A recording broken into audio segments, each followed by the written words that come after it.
All right, we're going to go ahead and get started. Welcome, everyone. Thank you so much for joining us today.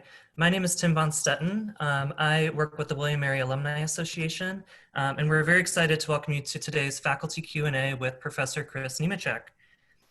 Before we begin, we'd just like to highlight a few of our upcoming events that will be going on shortly. Starting first here, we have a few other segments of our faculty Q&A series coming up in the coming weeks. Next week on July 22nd, take part in a conversation with Professor Matthias Liu regarding his research on ticks, which is especially relevant today during our summer months here. On July 29th, Professor Omiemi Green will speak about her work with students to eliminate the inner rhythms of a play to deepen their understanding of one another.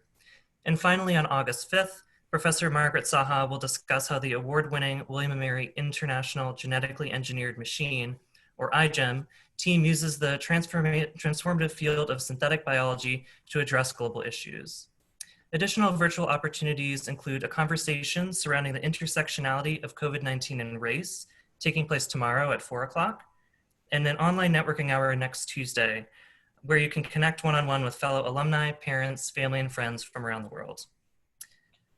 We also wanted to plug Switchboard, which is an online platform where the William & Mary community can connect with one another easily and directly.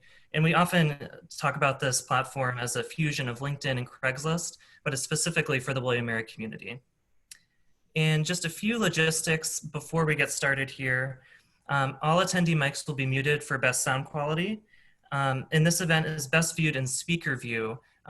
Once we stop screen sharing, you'll be able to see our speaker in full view. And questions are encouraged, and we'll answer as many questions as time will allow. If you roll over the bottom portion of the Zoom window, you'll see the chat button, and that's the best place for you to put your questions in, and we'll get to those questions as they come in. Today's presentation is being recorded, and we'll notify registrants once the recording is available. And without further ado, Professor Nemacheck joined the Government Department in 2002 and is currently the Associate Professor and the Director of the Center for Liberal Arts. She received her BA from the University of Michigan and her PhD from the George Washington University. Also with us today are Steve Otto and Gerald Bullock. Steve is the Director of Communications for the Department of Arts and Sciences, and Gerald is the Executive Director of Development for Arts and Sciences. So with that, I will turn things over to our three speakers. Great. Well, thank you. Thanks very much for having me as part of the series, Tim, and thank you all for attending. I see some familiar names of a couple former students anyway, so nice to see you, and I hope we can have some time to engage in a discussion, and I'm happy to answer any questions you have. I think that to start off, I just wanted to talk a little bit about the COLL curriculum and what some of you, depending on when you graduated, might think of or know as sort of the general education requirements was what the curriculum we had previous to the COLL, or area studies and area distribution type of process before that. So what we're doing in the COLL curriculum, and what I have up on the slide right now is just sort of an example or a graphic to show sort of how the COLL curriculum works. If you remember, your courses basically outside your major were either your GERs or the area distributions. And what we tried to do with the new COLL curriculum is basically create a curriculum that our students were excited about and our faculty were excited to teach in. And we wanted to create COLL classes that really gave the best of William and Mary and the best of our liberal arts education to all of our students. It's the one sort of area of our curriculum that every one of our students participates in, every one of our undergraduates. And we wanted it to be the best liberal arts education we could provide. So we went through quite a process. Steve was involved in some of this, so he and I share some many hours thinking about this over the years. But we basically have created a curriculum that is designed to be rigorous and integrative and to span across all 4 years of a student's time at William and Mary. And what I'm going to talk about today is the newest requirement that's been added, and it was really added because we saw something missing from the curriculum we started off with, but also because this is the natural course of this curriculum, in that the curriculum is designed to be dynamic. It is not sort of a staid set of requirements that our students take and sort of check off a box and then never think about again. The idea is really that this is something that students are able to sort of, we scaffold purposely throughout all 4 years, and students are able to make connections between the COLL courses and their own courses, and hopefully at the end of their time at William and Mary can really see the different skills they've built through all of these courses and pull them together in a very comprehensive way. So the COLL 350 requirement is, as I said, it's the newest requirement, and the idea about COLL 350 is really an extension of the idea of the COLL curriculum generally, where we want students to be able to deepen their understanding, their knowledge of material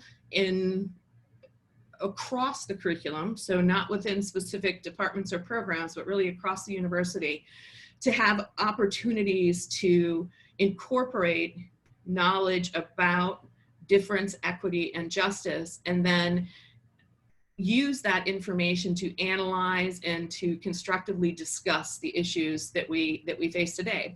And not just in terms of sort of humanities and social sciences, but also in terms of natural sciences. So this is really meant to be sort of a whole of university approach and to these issues of difference, equity, and justice. And I'm happy to chat more about sort of this process. It did come out, it was one of the recommendations of the Race and Race Relations Task Force that the college, that was implemented in, began in 2016. It would really be something that began in 1916. I don't know where my head was there, but in 2016, the Race Relations Task Force issued a report, and we began, as one of the recommendations was really that we better incorporate these issues into the curriculum.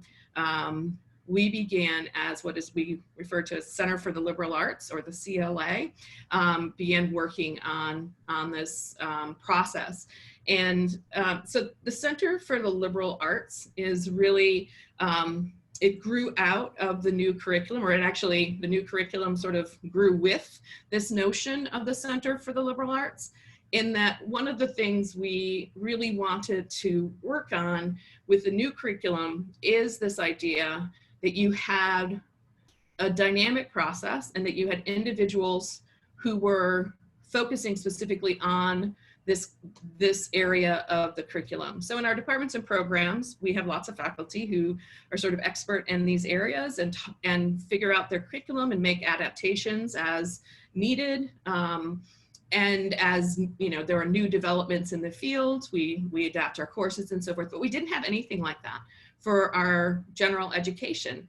And so one of the sort of primary needs in our new COLL curriculum was to create sort of that faculty, almost a faculty department or program for the general education of our students. And that is, in essence, what the Center for the Liberal Arts is.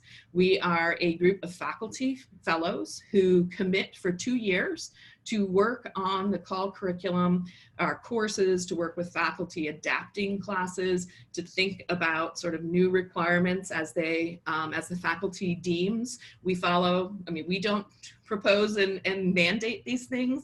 They all come from the faculty.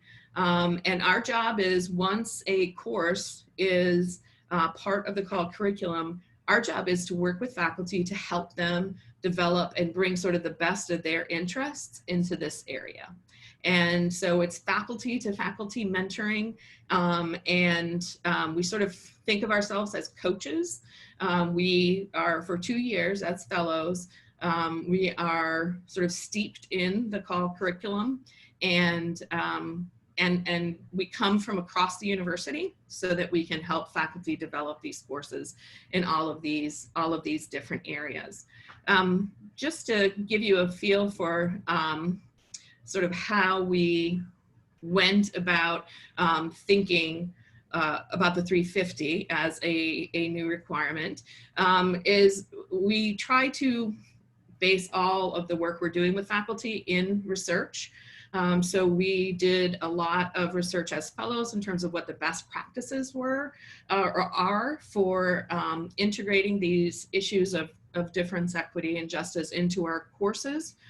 We run pilot courses and do try different strategies and so forth. And we also began a program that is new on campus in terms of working with student fellows. And I'm going to talk about that a little bit more later. So I'll give you a couple examples of our programming and a couple of course examples of what these 350 courses actually look like. And then we'll come back to the student fellows. So in terms of the kinds of programming we've done specific to the COLL 350. So this requirement, the faculty agreed that we were going to implement this requirement in spring of 18. Is that correct? I'm sorry, I'm bad with the, no, spring of 19. Is that right, Steve? Spring of 19. So it's actually the entering class of students who enter in 2021 will be the first ones. Right. But I'm just trying to think of when the faculty voted to say this is what we're going to do. I think it was spring of 18. And then, no, it was spring of 19. So we started basically with pilots. Doesn't matter so much when we approve, doesn't matter when people are going to start doing this. Sorry, I'm getting lost in the minutia. So we started with some pilots this past year of courses, and there are pilots that are coming online this coming year. And through these pilots, we've got different faculty, of course, who are learning and thinking about how to best develop their courses. And the folks involved in the pilot so far have been involved with the Center for the Liberal Arts. And what we've learned through this process, we are basically using to inform how we are working with faculty in terms of trying to help them with their courses. So we've got, I'll give you a couple examples of pilots that are both that have been done and that are in the works. And that's a big part of what we're doing. And along with those pilots, it's a lot of faculty to faculty mentoring, as I mentioned a few minutes ago. We also have, I'm sorry, Steve. Can you describe a little bit about, so you're a faculty member and you want to teach a COLL 350, and you've done this, although it wasn't official because it was still in the unofficial phase. You can take a course you're already teaching and adapt it. You can design a new one. That's what you're helping faculty do, right? Yes, exactly. So some faculty might have sort of an area that they would like to engage in that they previously have not, a different topical area, or they might be carving out a new area of their own research that they've done some work on it, they want to teach a course on that topic. It's one of the ways faculty oftentimes integrate their research with their teaching, and bringing students into that work. What they could do is they can propose a brand new course. The other thing, and probably at this point at least the more common thing, is that faculty are adapting courses. So one of the things we found on the committee actually that Steve and I were both on, an implementation committee, where for a year we did research on exactly what were other schools doing, what was already being done at William & Mary, and how could we best sort of move forward with what the faculty had approved in terms of this requirement. And so one of the things that we learned basically through that process was that there were an awful lot of courses on campus that were already doing much of what we wanted to do in the COLL 350s.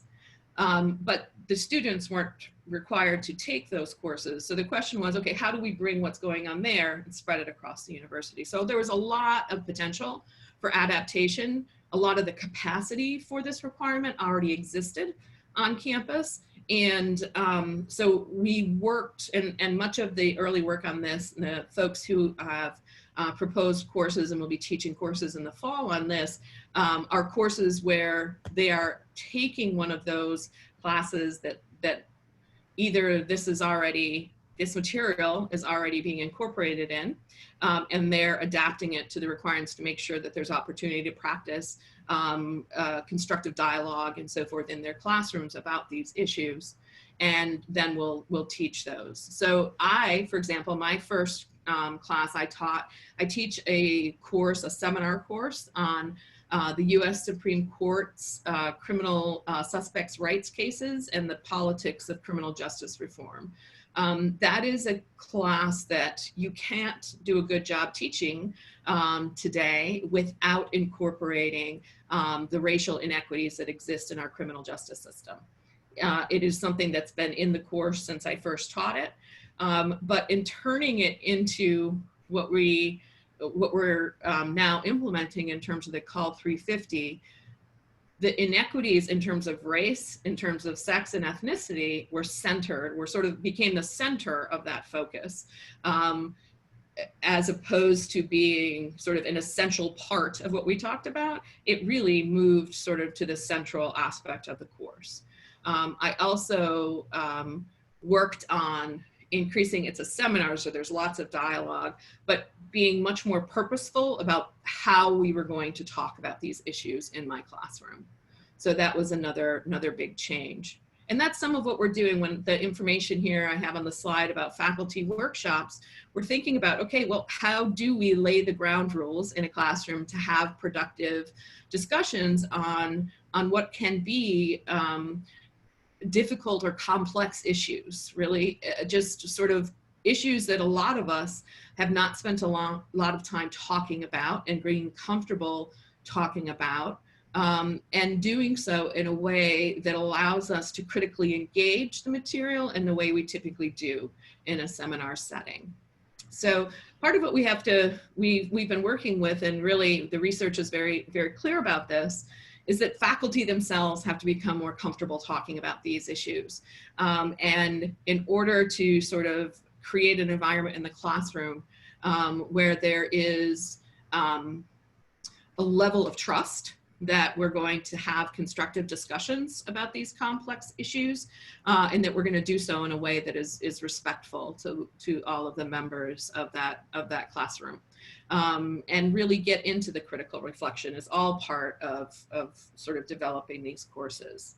Maybe I'll give a couple examples that will also sort of make a little bit more concrete the kinds of things we're doing in these courses. So this is a really dense slide. It is just an example of an economics course that one of our, one of our CLA fellows developed to pilot as a COLL 350. So this was an economics course and looking at mobility over time. And Professor John Harmon in econ is the person who taught this course. And he has his students engaging in a number of different activities, including using some really cool data that's available, and that is sort of some of it crowdsourced essentially. And they were looking at economic mobility, especially in the Williamsburg area. So they were actually mapping Williamsburg and sort of what mobility looked like in Williamsburg over time. The courses can, like I mentioned earlier, be on any topic. Unfortunately, when we're thinking about topics of difference and equity and justice, of course, this has been a long-term issue in the United States. And so it really does permeate society. And it permeates many areas of academic research as well. So there are some, there's really no corner of what we do on campus that can't develop these kinds of courses. In terms of what we have going on for the fall, we currently have 10 COLL 350 pilots. As Steve mentioned earlier, the requirement does not go into effect until the fall of 2021. So none of the students currently on campus will be required. They're required to take at least one course or multiple courses to reach 3 credits. to meet this requirement. And so we've got a number of pilots representing 8 different departments and programs. So we've got a fair degree of spread across units already. And we have them in health courses, in a history course, as well as in an archaeology course. These are just examples of ways in which this material is being engaged in the coming semester. I'll just read you a couple or give you a couple highlights. The social inequality in health course is going to look at health outcomes from a variety of disciplines with a particular focus on social inequality, particularly along the lines of race, gender, and sexual identity. And I mean, obviously we're all in the middle of this COVID pandemic where inequities in healthcare have become sort of glaringly present, and it's something that clearly needs to be addressed. And this class is going to take on some of those issues. So so that's an exciting option. The archaeology class is actually using experiential learning. Students are going to make archaeological interpretation observations, and they're going to look to incorporate the archaeology itself with various differences, inequities, and so forth over time. So it's not necessarily going to be only in the classes that might seem like, oh, that's an obvious sort of COLL 350 course. And I think that's what's part of what is exciting about what we're doing. One of the programs that I am really excited about, and that is, I mentioned something that we've started just this year, is our Student Pedagogical Fellows program. And this developed in the course of thinking about COLL 350 and how we might want to, how we could get faculty to feel comfortable in their classrooms teaching this material if they weren't already, how we could basically make sure that we were meeting our students' needs through this course, and that we weren't creating environments where there's a particular concern with some of these courses that students from minority backgrounds might actually feel worse if conversations about these topics aren't well framed, that could be damaging to them. And one of the ideas was thinking about what do we do at William & Mary really well. And one of the things we do really well is we incorporate our students in our research. We do it very well, and students have all sorts of opportunities to work with faculty on their research. But we hadn't really incorporated them in our teaching, which is kind of an interesting thing, I think, that the teaching is very instructor focused and instructor led, with really the input from students are in the form of teaching evaluations, but those happen at the end of a semester. And I always tell my students, well, that will help the next class because I'll get some information that might help me revise things as I move forward, but it doesn't really help you right now. And so, you know, there are different ways you can accommodate for that. And I oftentimes give my students sort of mid-semester evaluations so that we can try to make changes in real time. But the combination of those two things, this idea that, look, we've got really great students who have really good ideas. It was the students were really an instigation for the Race and Race Relations Task Force. They were demanding that we needed to be thinking about William & Mary's own history with respect to race discrimination and inequality in the United States, and they were adamant that we needed to be doing this. And I actually started working with a student, Milka Mered, who's, this picture that I'm showing you right now is just it's probably strange to see a Zoom photo within a Zoom event, but this is a picture of a series of conversations I had with 2 of our pedagogical fellows on sort of how to incorporate some of what is going on in the world right now into our classes. Steve, did you have a question? You just unmuted yourself, I saw. No, keep going. I'm curious Okay, about I'm your own sorry. experience with these. Good enough. So we've worked with 3 student pedagogical partners so far. Milka Mered, she's in the top left-hand corner of this photo. Shane Moran is in the bottom square there. And Emma Scheinwald is another student we worked with. We worked with her in the fall. Milka was our first partner, and really we began working with Milka as a result of some work she was doing at the Center for Student Diversity as a student employee there. And she was engaged in an effort to understand the climate for our students of color, and particularly Black students on campus. And Milka came to me to just talk to me about the work she was doing and how she might best make the faculty and administration and so forth aware of the work she was doing, and get that information out. And through those conversations, and then at the time we were beginning our work on 350, it just became very clear to me that she was so informed and had such great ideas. She's also, she's a government, or actually public policy major. She just graduated in May and was the winner actually of a Sullivan Award at graduation. And she's an extraordinary person, really wonderful. And she had also been taking some ed classes, School of Education classes. So she'd been thinking about some of these ideas about how these topics are addressed in the classroom. And from working with her, it was just super helpful to have her perspective on various types of programming we were thinking about doing, and working with faculty. And other faculty, other CLA fellows began to work with Milka and I on these questions, and it became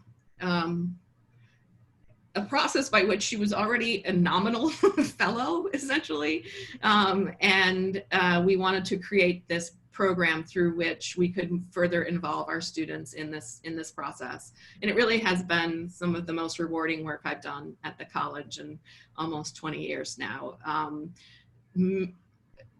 The process, so Milka was my pedagogical fellow, my partner, in the fall when I was, when I adapted my course to be a COLL 350 course. And basically Milka and I worked together from the point of creating my syllabus all the way up through the end of the semester in terms of thinking about classroom discussion.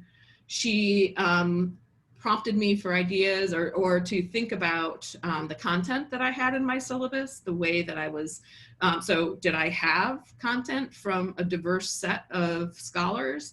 How was I drawing my students' attention to the fact that that content was not coming from only white or male scholars, but that we were really getting a diversity of viewpoints?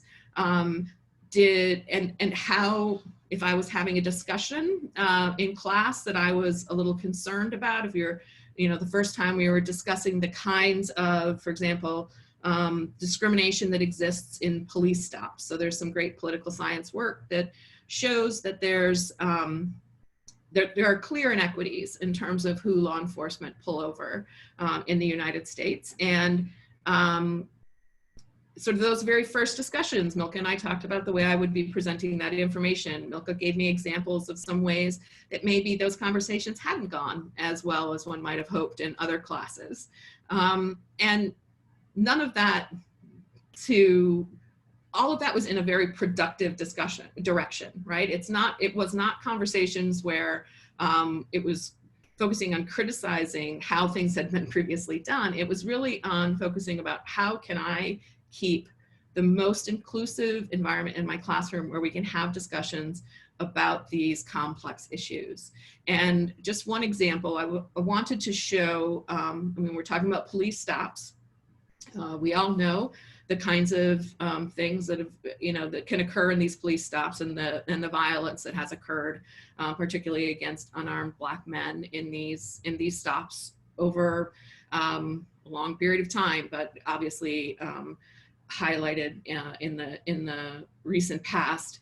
And I wanted to have that discussion in my classroom, but I knew that it was going to be a very it could be a very sort of emotional topic for a lot of my students. And I decided there was a video I wanted to show of a stop, and it was a stop where no one was physically harmed, but it was what we refer to in the literature is referred to as a discretionary stop, where law enforcement were basically conducting more heavy rotations in a lower income Black neighborhood, and they were pulling over people for violations like making too wide a turn at an intersection. The authors of this study call that a discretionary stop. It's not stopping someone to prevent some imminent danger.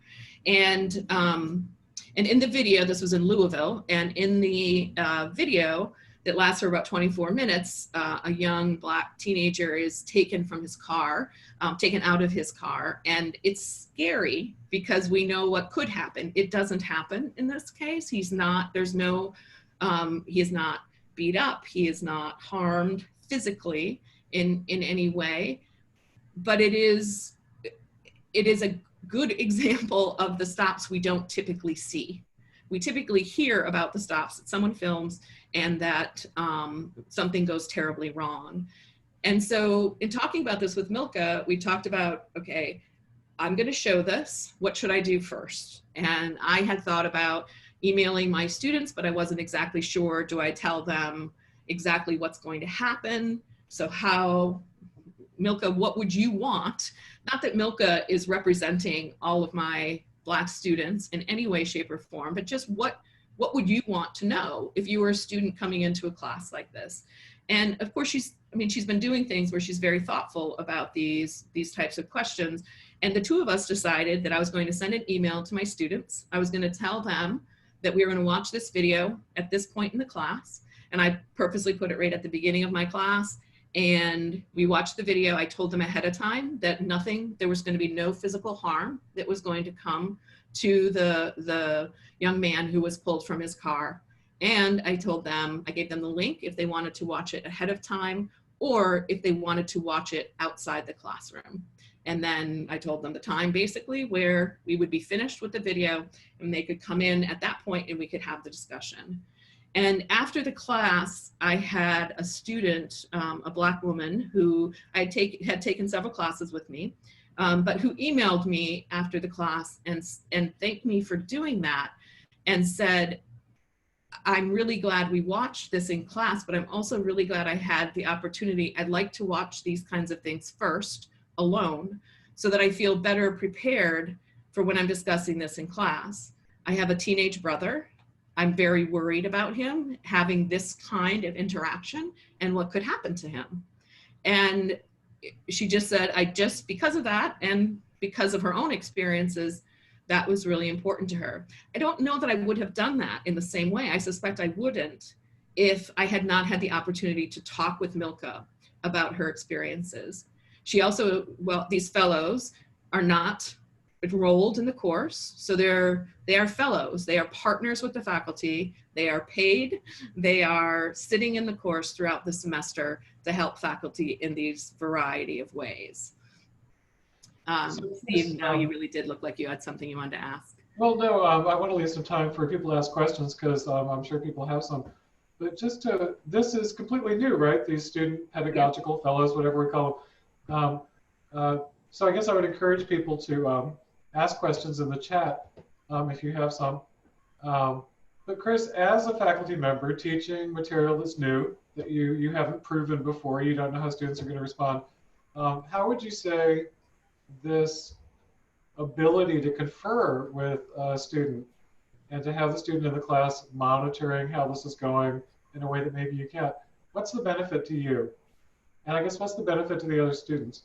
Yeah, well, I think the benefit to the other students, the student who emailed me after the class, that's the benefit. That is a concrete example of the benefit to the other students. That student was able to and did participate in the discussion we had about that particular stop, grounded in the literature we'd been reading about police stops in a way that she, by her own statement, would not have been able to do had she not been able to think about and view that video in advance. And so that and I'm sure for the, this was a class, it was 16 students, but I'm sure there were other examples of similar, experiences of watching the video in the classroom. For students who maybe watched it ahead of time.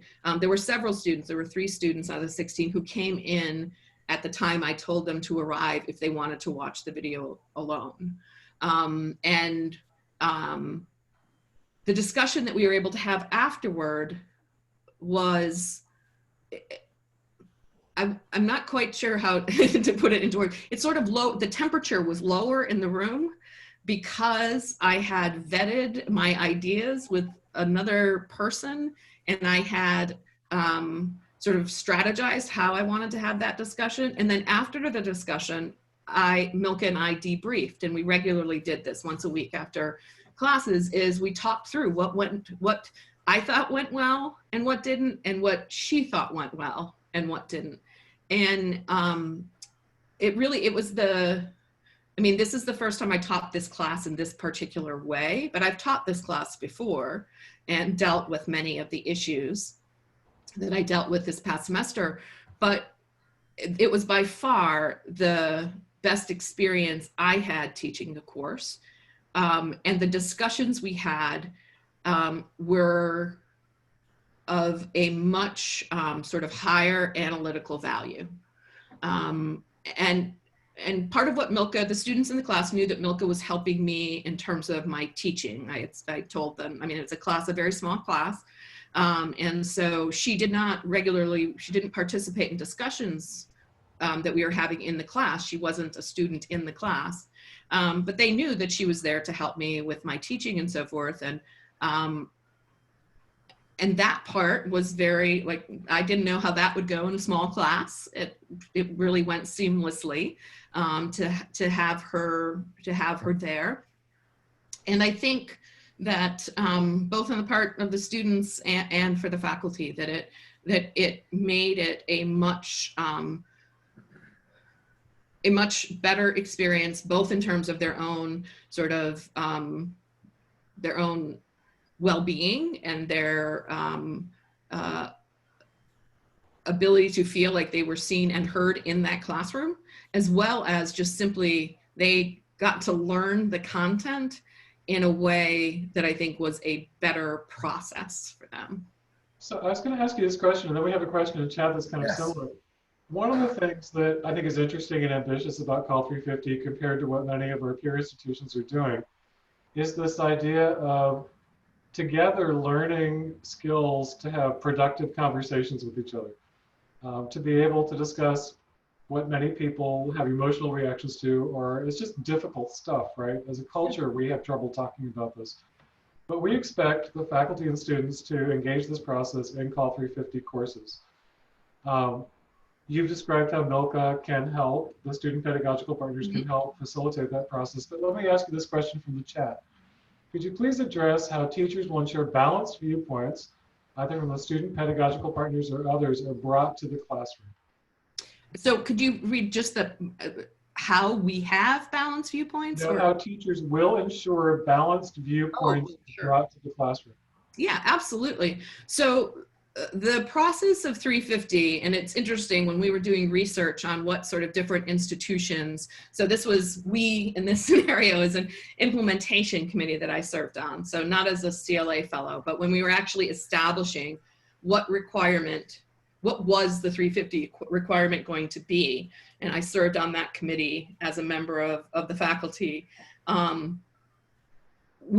Different schools do different things. Some schools, basically, their goal is we want students to realize that there are multiple perspectives, multiple experiences, not perspectives, excuse me, experiences that people have in the United States based on their race, sex, sexual identity, other descriptive characteristics, right? There's great evidence to show that. And they just want students to be aware. And then there were other requirements which were more sort of prescriptive in terms of particular outcomes that they wanted students, particular, not quite viewpoints, but close to that they wanted their students to embrace through these processes. Ours is not that. Ours is a process by which we want students to engage the material about how individuals from certain social categories in dealing with the United States, but how our experiences are different, and to have an ability to have conversations about that. I mean, in the United States, there are not very many places where a white woman and a Black woman can sit down and have a conversation about their different experiences in the world as a result of the fact that they are white and Black. And a lot of people are afraid to have those discussions, and we need people to have those discussions. I think, and so the way in which what we're setting up is not a preference outcome, right? It's not to get a particular, to have a particular view at the end of a class, but it is to be able to understand and critically analyze the kinds of experiences and the kinds of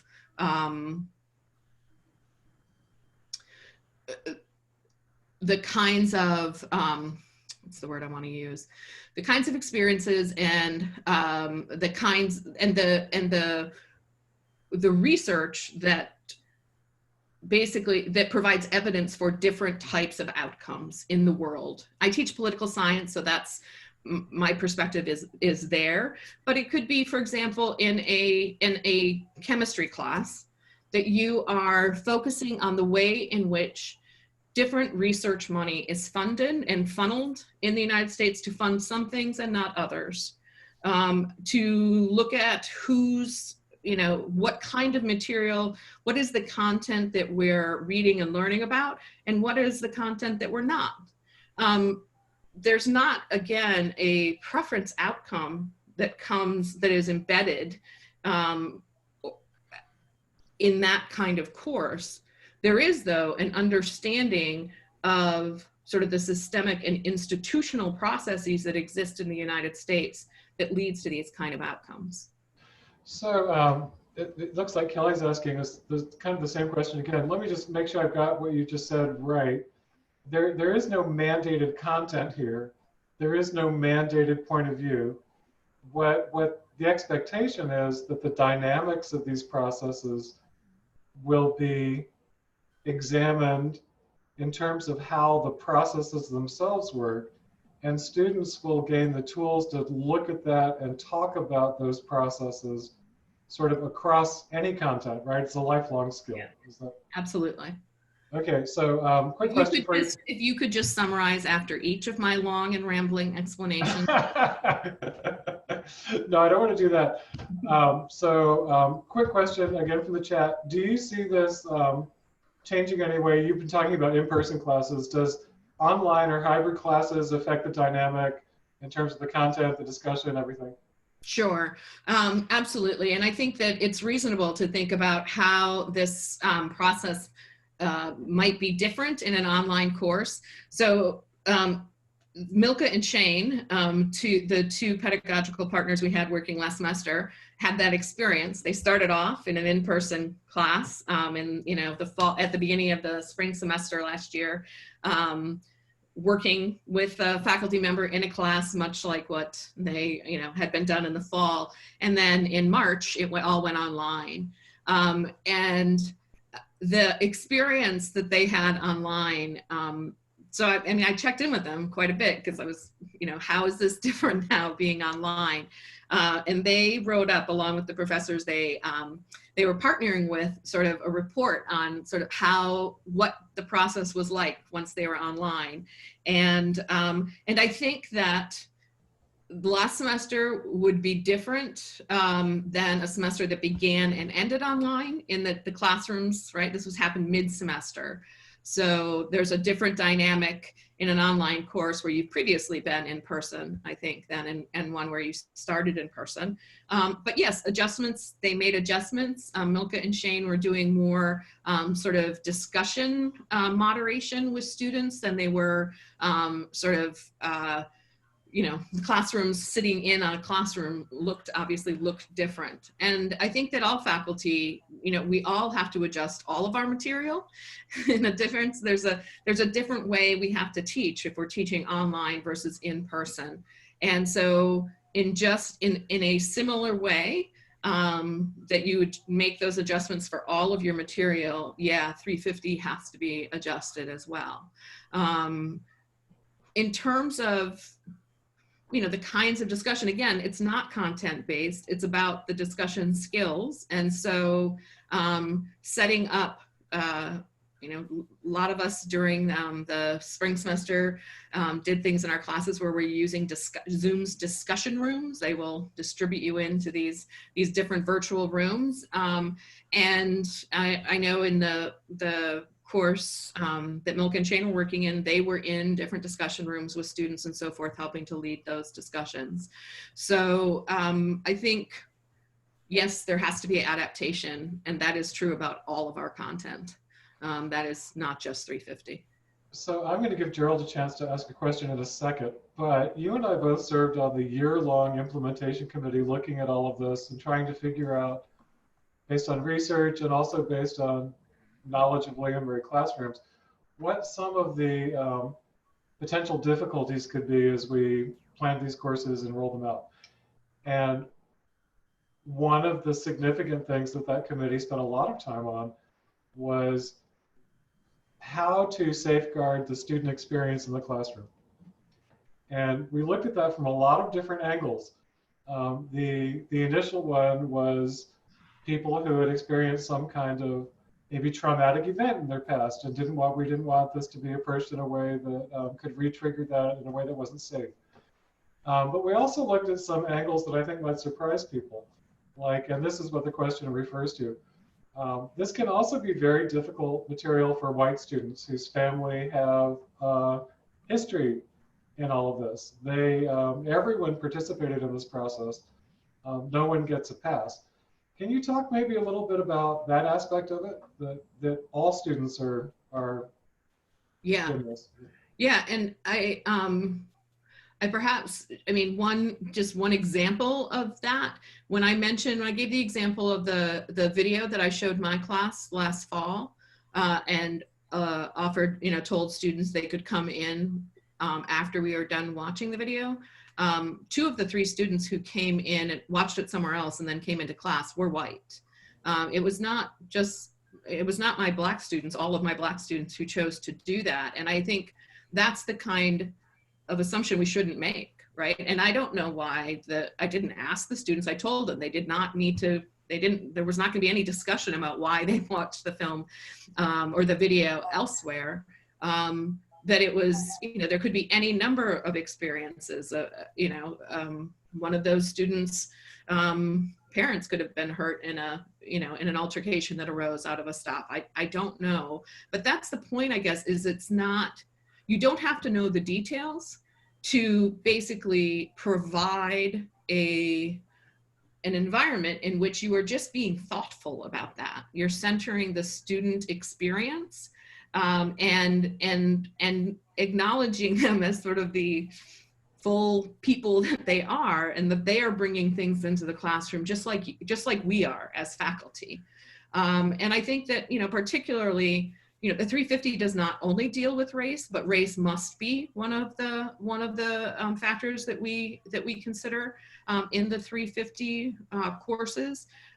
But no one in the United States gets a pass on these issues, and that we have all been shaped by our very poor history on this issue and the discrimination and so forth that's occurred in the United States. And so, part of what I think helps in terms of providing the environment where, if it's a white student or a Black student or an international student, right, to lay the context first in your classroom for just what you're going to be doing. I've been a part of a number of different trainings at other institutions and so forth where they're working on these similar issues. And one thing, and I think this was a concern among a lot of our faculty when we were the implementation committee that Steve and I served on, was what's going to happen if there is some type of, particularly with respect to race, if there's a racist sort of event that occurs during my discussion. If a student says something that is particularly harmful to people in the class and so forth, or uses a racial epithet or something like that, what am I going to do? And what is, I think, really important is that doing all the things that make your classroom a classroom in which you can have complex discussions, and doing that well generally will help to keep that kind of an event from happening. And we tend to think about, I think our fears of this go to that point in a classroom experience where something happens that we are uncomfortable. We as instructors, I'm talking about now from an instructor position, are uncomfortable with. Someone says something that's uncomfortable. Someone does something that's uncomfortable. But if we have done the groundwork ahead of time to lay out sort of, okay, how are we going to have discussions in this classroom generally? What is the purpose of the discussions we're having in this classroom? And we sort of have those structures built in, then these conversations are going to be like other complex conversations we're having in our classrooms about, different studies reaching different conclusions and examining, well, why were certain decisions made in the way these studies were conducted that leads to these different outcomes and so forth. No sort of complex discussion about racial inequality, and particularly if we're talking about my example for my class of a police stop, I'm not having that discussion on the first day of class. I'm not having that discussion before we've had other discussions that are sort of lower stakes. And so none of this is happening in a vacuum. And that helps to provide an environment where all students are going to go, all students all of their sort of concerns, right, are sort of are being addressed at each stage of this process from the first day of class, from the syllabus where you lay out your expectations, where you tell them that we're going to talk about what the students' expectations are in class. Because that's a good thing to do before any discussion in any class, is to talk about what's okay, how do these conversations work? Gerald? Chris, we've got about time for just about one more question. We have one from Teresa here. Did you find that the pedagogical partners talked with other students in the class to get perspectives on the class, or do they operate more from their own observations? Oh, good question. So I think that there was some informal conversation between that the pedagogical partners had when they were in class prior to the beginning of class, just as there would be in any classroom situation with any of the students. But I did not structure my class so as to tell the students, look, if you have concerns about X, Y, or Z, you should talk to Milka. I would have to think more about whether that is something I would want to do. Particularly in a class where there are I had 16 students, it was a seminar. I really try to get to know all of my students, get to know something they're doing outside of class and so forth. And I would have to think more about sort of those lines of communication. I did give, and I do give, anonymous evaluation forms throughout the semester, and those forms is the wrong word for it. It's basically I ask the students a few different questions and just ask for their feedback without their names, and I tell them not to put their names on them, even if they wouldn't care if they did have their names on them, just so that they have that opportunity. I'm not sure about that, but I do know that there was, certainly Milka had conversations with people. It was not a formalized structure. And most of the trying to think about specific feedback that she got from that. I think it's sort of augmented discussions she and I were already having. There was never, I don't think there was a point during the semester where Milka came to me and said, hey, there's this problem in the class that a couple students have mentioned that you're not seeing. That didn't happen to occur. But I think, you know, the relationship also between a faculty member and their partner, we've had 4 different people doing this now. And, you know, I think each one is probably different. And I think it would be different if I was in a larger class as well. If I was, you know, working with a class of 40 students, I might structure that differently.